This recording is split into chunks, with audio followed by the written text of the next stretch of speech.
नमस्कार साथियों, N study point पे आप सबका हार्दिक स्वागत है। आज की क्लास में हम जानेंगे मौलिक कर्तव्यों के बारे में। उससे पहले थोड़ा सा हम इसकी भूमिका बना लेते हैं। हमने पहले फंडामेंटल राइट्स पढ़ा भाग 3 में, फिर 4 में हमने पढ़ा डीपीएसवी भाग 4 में पढ़ा हमने।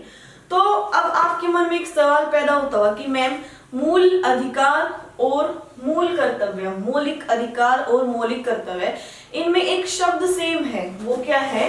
मौलिक। क्या वर्ड सेम है इनमें? मौलिक, मूल जिसको बोल सकते हैं। तो इसका मतलब ये है क्या कि फंडामेंटल राइट्स की तरह जो अपने मौलिक अधिकार कर्तव्य हैं, इनको भी सुप्रीम कोर्ट में ले जाया जा सकता है? ऐसा नहीं है, ठीक है। जो अपना मौलिक अधिकार है उसका मतलब क्या है? राइट और ड्यूटी में फर्क क्या है?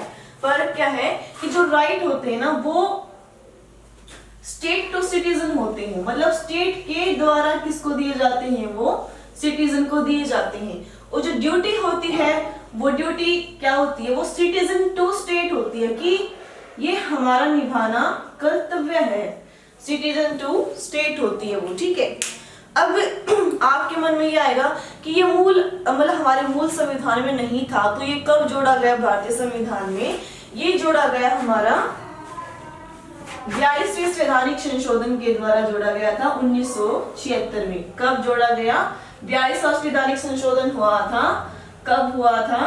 1976 में। अब आपके मन में फिर एक सवाल पैदा होगा कि आर्टिकल कौन सा है? आर्टिकल है हमारा 51A और भाग है हमारा भाग 4A, ठीक है। अब सवाल पैदा क्या होता है कि इसको 1976 में ही क्यों जोड़ा गया? उस टाइम पे तो इमरजेंसी चल रही थी। 1975 में इंदिरा गांधी जी के द्वारा क्या लगाई गई थी? इमरजेंसी लगवाई गई थी। तो इनको 1976 में ऐड करवाने का सबसे बड़ा कारण क्या था कि जो इंदिरा गांधी ना उनको ये फील हुआ कि हमारे पूर्वजों ने भारत के लिए इतना कुछ किया, भारत को आजाद करवाया, भारत के लिए संविधान बनवाया, और फिर अब ये कांग्रेस विरोधी हो रहे हैं, ठीक है। तो मतलब इतने सारे अधिकार दिए, स्वतंत्रता का अधिकार दिया, शोषण के विरुद्ध अधिकार दिया, बहुत सारे अधिकार दिए, लेकिन फिर भी जनता क्या है? हमारे खिलाफ हो रही है। तो उन्होंने क्या सोचा कि अब अधिकार तो बहुत दे ली, इनको कुछ कर्तव्यों का पालन भी करवाना जरूरी है। इसलिए 1976 में मौलिक कर्तव्य दिए गए। तो अब मौलिक कर्तव्य को देख लेते हैं। सबसे पहला क्या कहता है कि संविधान का पालन करें और उसके आदर्शों, संस्थाओं, राष्ट्रध्वज, राष्ट्रगान का आदर करें, ठीक है। राष्ट्रध्वज का आदर करना चाहिए, राष्ट्रगान का आदर करना चाहिए। दूसरा क्या कहता है? स्वतंत्रता के लिए हमारे राष्ट्रीय आंदोलन को प्रेरित करने वाले उच्च आदर्शों को हृदय में संजोए रखें और उनका पालन करें। इसका मतलब क्या है कि जो राष्ट्रीय आंदोलन में जिन्होंने भाग लिया, उनका हमें क्या करना चाहिए? उनकी जो इमेज है वो हमारे मन में होनी चाहिए और उनके प्रति हमारा रिस्पेक्ट होना चाहिए, ठीक है। अगला है संप्रभुता, एकता, अखंडता की रक्षा करें और उसे अशून्य होने दें, उसे समाप्त न होने दें, ठीक है। फोर्थ है देश की रक्षा करें और आह्वान किए जाने पर राष्ट्र की सेवा करें। इसका मतलब क्या है कि अगर भारत पर कोई आक्रमण करता है और अपनी आर्मी फोर्सेस जो हैं वो कम पड़ जाती हैं, तो अगर आपसे आह्वान किया जाए कि आप भी युद्ध में शामिल हो जाएं, तो आपका कर्तव्य बनता है कि आप उसमें शामिल हो। पांचवा पॉइंट कहता है सभी लोगों में समरसता और समान भातृत्व की भावना का निर्माण होना चाहिए, मतलब सबको मिलजुल कर कार्य करना चाहिए। और 6 में कहता है हमारी संस्कृति की गौरवशाली परंपरा का महत्व समझें और उसका परीक्षण करें। जो हमारी संस्कृति है उसके महत्व को, उसकी इंपॉर्टेंस को समझो और उसका क्या करो? परीक्षण करो, ठीक है। 7वां कहता है प्रकृति पर्यावरण की रक्षा करें और संवर्धन करें, मतलब पर्यावरण को क्या है? प्रदूषित न होने दें, ठीक है।